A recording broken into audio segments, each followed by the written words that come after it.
There are moments in a courtroom when you can feel something shift. Not loudly, not dramatically, just a quiet change in the air. Like everyone suddenly realizes they're about to witness something they'll never forget. This was one of those moments. She didn't walk in like a defendant. She walked in like she owned the place. Victoria Sterling, early 40s, perfectly styled, wearing confidence the way most people wear clothes.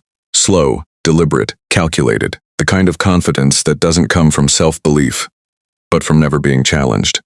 She didn't look at the judge. She didn't look at the audience. She didn't even look at the woman sitting across from her. To her, this wasn't a courtroom. It was just another inconvenience. Across the room sat Rosa Martinez. No designer clothes, no polished image. Just a worn folder in her hands and the kind of silence that comes from carrying too much for too long. If you didn't know the story, you'd think this was simple.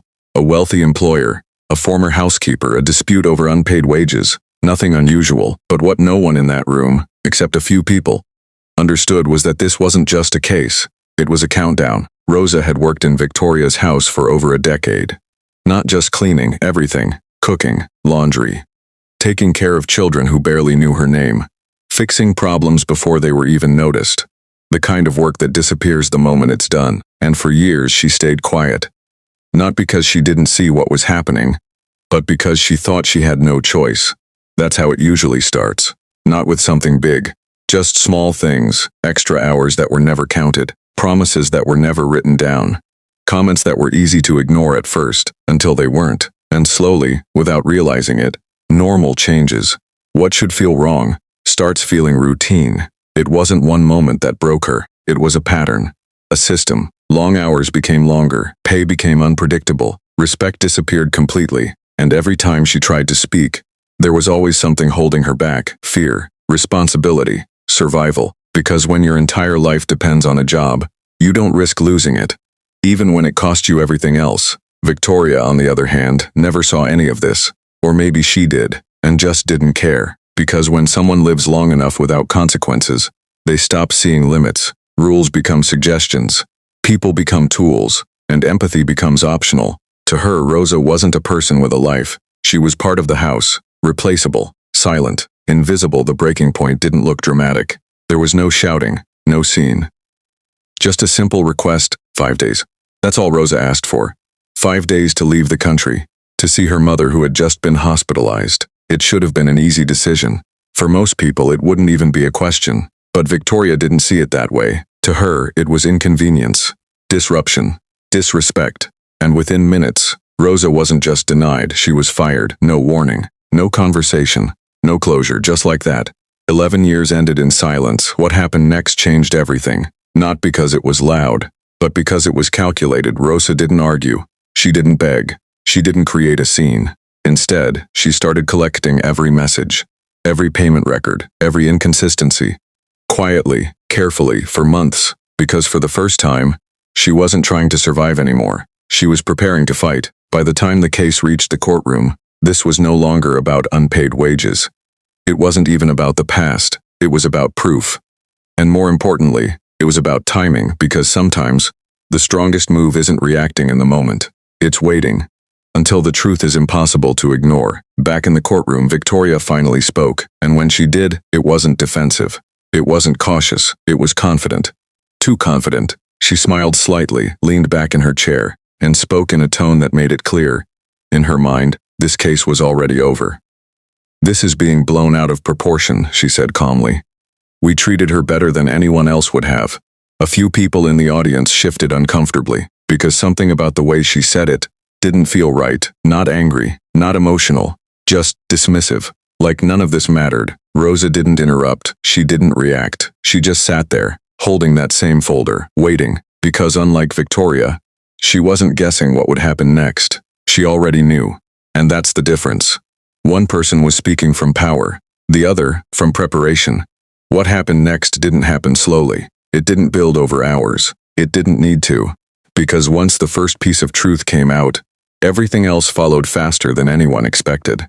And within minutes, the entire tone of the room changed. But the real moment, the one people would replay again and again, hadn't happened yet. Because Victoria still believed something that would cost her everything. She believed that none of this could actually touch her. And in less than a minute, that belief was about to collapse. The shift didn't happen with shouting. It happened with a question. Simple, direct, precise.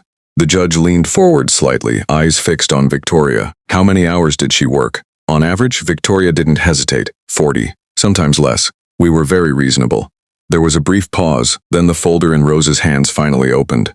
Not dramatically, not aggressively, just quietly. She pulled out a stack of papers, neatly arranged, dated, organized in a way that didn't look emotional. It looked intentional. 14 hours a day, Rosa said softly. 6 days a week. The room didn't react loudly, but you could feel it. That subtle shift again. The kind where people stop assuming and start paying attention. The next few minutes moved differently. Faster, sharper. Every answer Victoria gave was met with something concrete. A message, a record, a contradiction. At first she kept the same tone. Calm, controlled, slightly amused, but something started slipping. Not in what she said, in how she said it. Her pauses got longer, her responses less certain. Confidence doesn't disappear instantly. It cracks. Did you ever withhold payment? The judge asked. Victoria leaned back again, crossing her arms. We withheld bonuses when performance didn't meet expectations. Another paper slid across. These weren't bonuses, Rosa said. This was salary. A longer silence this time. Victoria exhaled sharply. This is being twisted, and that's when it started. Not the collapse, the resistance. Because when someone isn't used to being questioned, they don't adjust. They push back. This entire situation is ridiculous, Victoria said, her voice sharper now. We gave her everything, a place to live, stability, opportunity. She glanced around briefly, not nervous, but irritated. As far as I'm concerned, this shouldn't even be here. That sentence landed differently. Because now it wasn't just about the case. It was about attitude, and everyone in the room felt it. The judge didn't react emotionally. Just another question. Did you report all wages properly? A small pause. Of course.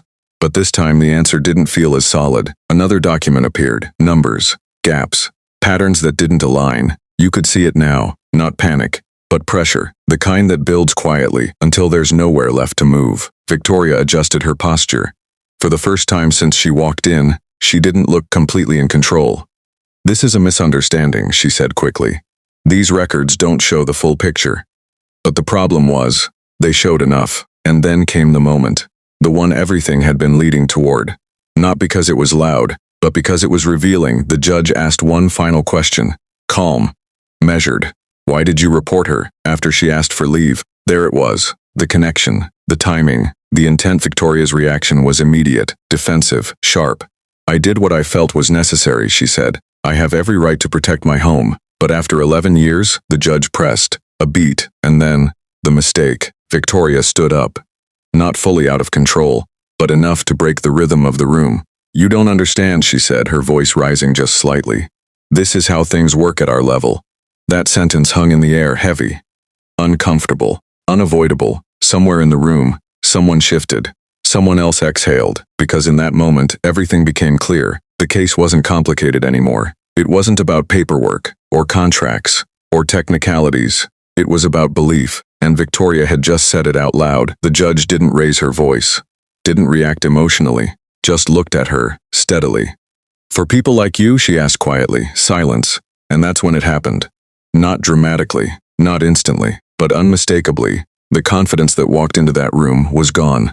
Victoria sat back down, but it wasn't the same. Her posture changed, her expression tightened. Because for the first time, she realized something she hadn't considered before. This wasn't going her way. The decision didn't take long after that. It didn't need to, because by then, everything that needed to be seen had already been shown. The ruling came clearly, directly, in Rose's favor. No celebration, no dramatic reaction, just relief.